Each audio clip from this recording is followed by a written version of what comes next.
Charlie Kirk has been assassinated. You're listening to The New England Take.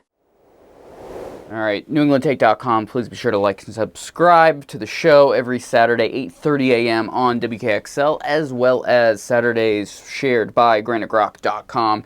So we'll get two segments of the show. We're obviously going to talk about Charlie Kirk at first. Later on in the episode, I did get an interview with House Majority Leader Jason Osborne here for the state of New Hampshire.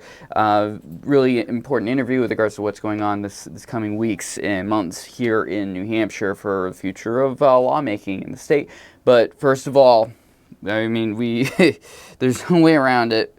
We need to dive into what happened to this man right here, Charlie Kirk. This quote, I mean, just summarizes why this is especially flooring as someone in the podcast and dialogue space. What we have to get back to is being able to have a reasonable disagreement where violence is not an option. Charlie Kirk, 1993 to 2025, dead at the age of 31 years old, leaving behind two young girls and a wife who now have to pick up the pieces of their life because some maniac with a gun thought that he shouldn't be allowed to speak. I mean, we've talked about assassination attempts when it comes to Donald Trump. Happened once, not even close to successful, fortunately, or though he made it close, and another one extraordinarily close where an inch could have changed the whole nature of politics in this country several months ago. I think, honestly, this is not hyperbole, I think this is honestly going to change the discourse for the foreseeable future in this country.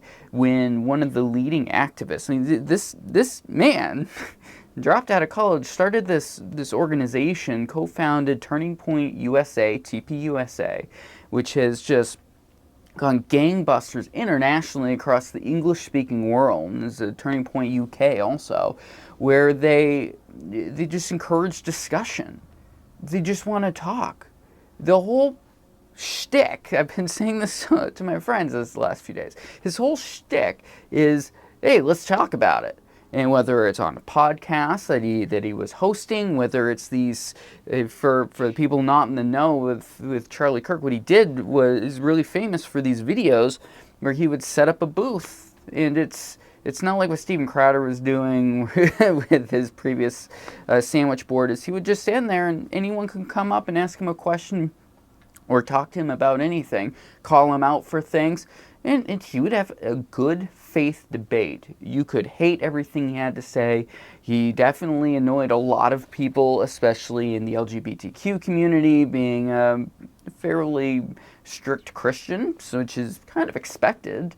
But he always thought, regardless, it's a matter of continuing to have the dialogue. He was accepting of people that weren't 100% on board. I mean, he's well known. TPUSA is famous for bringing these small-time creators to this huge national stage, touring them around the country. Brett Cooper, formerly the Daily Wire, now independent YouTuber, released her video today. I'm recording this on 9/11, which I feel terrible not talking about 9/11 on 9/11 as I record this, but there's new terrible fish to fry. But Brett was one of the ways she got a lot more notoriety is because she was invited to join TPUSA presentations. Daily Wire crew were huge supporters. He was really good friends with all of them. So many of the people in the new media space on the right knew Charlie personally or professionally and are all devastated. I listened to Morning Wire, which is the Daily Wire's morning news thing that they put out, which is pretty good for the record. They're trying not to bawl their eyes out the entire episode. Brett was crying. Ben Shapiro has been out there going, what is going on? And that whole Daily Wire team, but the Blaze immediately was jumping on. Daily Caller, like, Charlie Kirk touched a lot of lives, and he really, I sincerely believe a lot of the MAGA movement would not be as successful as it is without Charlie Kirk being on the stage to promote this with his platform and his, once again, the dialogue. I mean, this is the whole deal. I mean, Trump say what you will about Trump, but he loves debating people and calling them out. It's the whole thing. Does he say, hey, we gotta go punch him in the face? No, he doesn't call for a fight. And there's this awesome video of Charlie Kirk that I just saw, and he wanted to cause trouble. There's no way around it. He wanted to kind of jab at those that disagree with him, wearing an ICE hat, ICE, Immigration Customs Enforcement hat, and doing this, and some lefty that hates him, or ICE or whatever, literally ripped the hat off of him, threw it aside, and the security and all of these tried to get her, and he said, no, just let her go, it's fine. That's not the same. That's not the crazy radical. You see the crazy radicals. I mean, a lot of them were tied to, like, the Proud Boys are very maligned nowadays for a lot of their aggressive reaction and wanting that reaction so that they could then react. That was not what Charlie Kirk was about. And so many memes today on X and comments on X and stuff saying, you killed the moderate. You killed the guy that you may disagree with vehemently, but he was not the crazy one. He was a very dedicated Christian man who believes in the conservative movement. He's not some radical. He wasn't some radical. He was a family man that was trying to make sure the country was going to be there for his family as his two beautiful girls got older. And they were there when it happened. He was shot in front of thousands of people in a Utah college, like the quad or something, out in the yard. And now, guess what? I don't know where it goes from here. I know on my end, personally, I'm not going to stop. Like, if this was to scare people, if this is what this individual that made the shot that killed him thought that was going to stop people from doing it, no, it's not going to happen. And I sincerely don't believe also that the right's going to suddenly take arms directly, as much as a lot of them play big game. I don't honestly believe it's going to be a matter of, well, now you're going to have shootings against the other side like that. I honestly don't think that's going to be the case, but I think they're going to not buckle down, and the right is going to take no prisoners politically when it comes to it. The left has done everything in their power the last several years to manipulate elections, change around systems. What happened with COVID is one thing. I'm not specifically calling out any of the craziness when it came to the COVID days, but change around the election system, saying we got to pack the court, we need to eliminate any possibility of Republicans being able to do anything, and many stronger voices on the conservative right have been saying, hey, why are we still letting them do this? Well, because it's the right thing to do in many situations, or whether or not it's ethically the right thing to do is a whole other thing. And if you set the standard now that you're going to laugh when one of the right's most prominent voices is murdered in cold blood, or make dumb jokes like Kyle Kulinski saying, well, he sported guns. He said it's okay if some people die by guns every year. Whatever. He deserved it. What? What is wrong with these people? And once again, you're making me go nuts off of this. I feel it. It's like when I hear something like that, it's like you're going to be that dishonest an actor.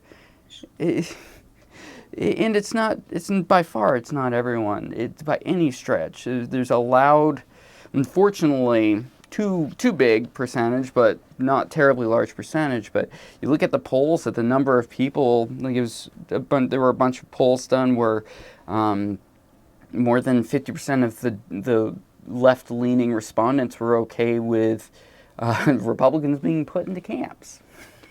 What? I thought that was a COVID thing. It's like, no, there's some people that honestly believe people on the right shouldn't have a voice and disagree. There's something I've been meaning to touch on for a while and I never did. There's a difference between acceptance and tolerance.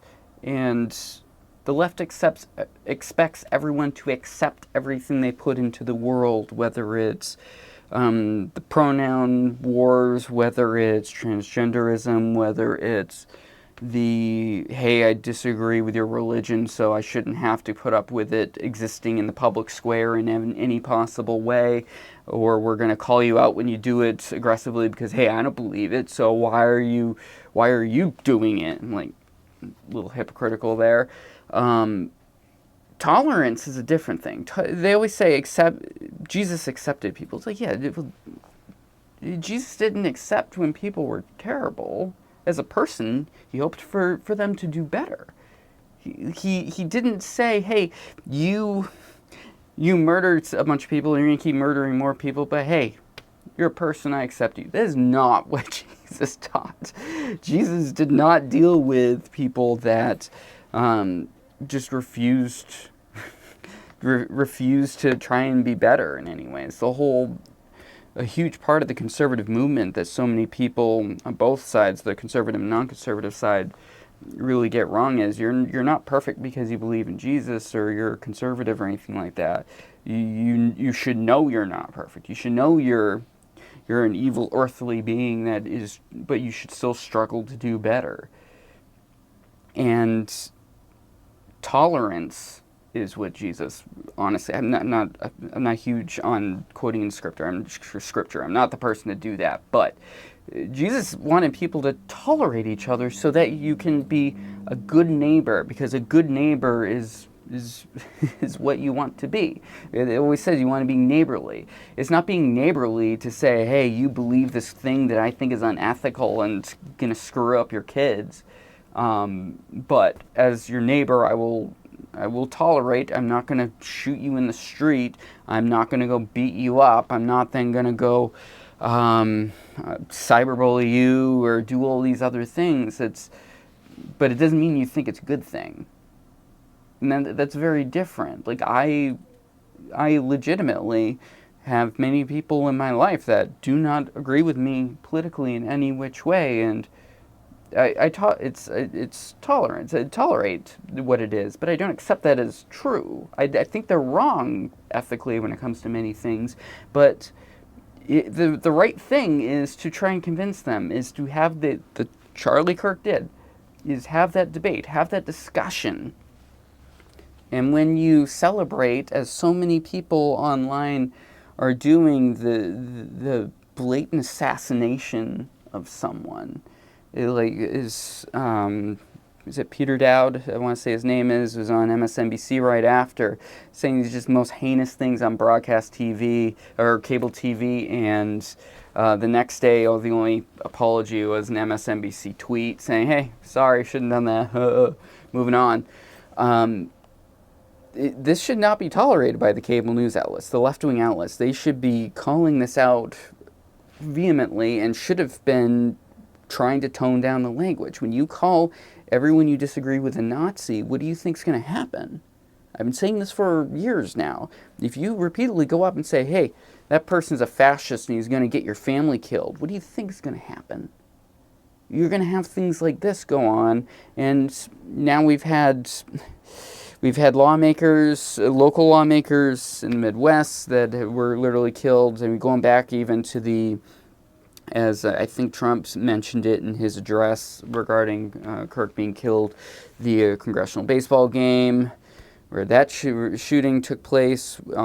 It's impossible to look away from the terribleness that's going on, and you don't fix it by the media thing always is, we gotta get rid of the guns, hey, he deserved it because he was supporting guns and he was okay with bad things happening. It's like, no, you deal with a level of statistical bad things happen to make sure we have our freedom of bearing arms and freedom of speech. And I don't think we should then turn around and throw any of these people in jail for terrible things that they're saying, but I don't think we should.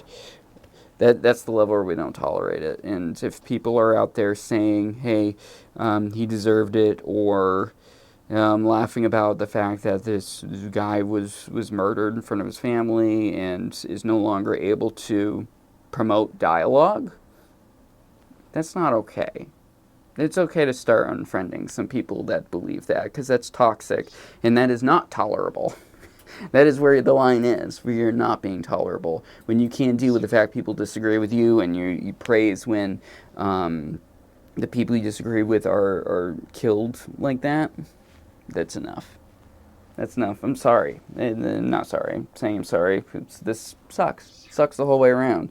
I was glued to my phone yesterday, watching the developments, waiting to see what happens. They still haven't caught the guy. He apparently was a couple hundred yards out and made plans to be able to get away very quickly. And hopefully they catch him quickly. And I was joking with someone I know. It's like, the cops better catch him before some TPUSA hat-wearing Navy SEAL civilian catches him, because it won't go well for that person. Let law and order, let the legal system take care of this person, because they're going to jail the rest of their life. There's no way around it, if not worse, because they do have the death penalty in Utah. We shall see. I don't know. NewEnglandTake.com. Please like and subscribe. We're going to be moving into, if you're listening to broadcast, or if you're listening to broadcast, then we're going to be going to the interview with Majority Speaker Osborne next. I really appreciate him taking the time to speak with us. If you're watching on YouTube, I'll link it in the episode description. Be sure to check that out, see what's going to be going on here in the New Hampshire State House. But hold on to your butts, because this is a time of more shifting that no one was prepared for or ever expected to see. This is off the rails, and I can just hope that stronger heads prevail. But stand by what you believe. Don't back off because of something like this happening. All right, talk to you soon.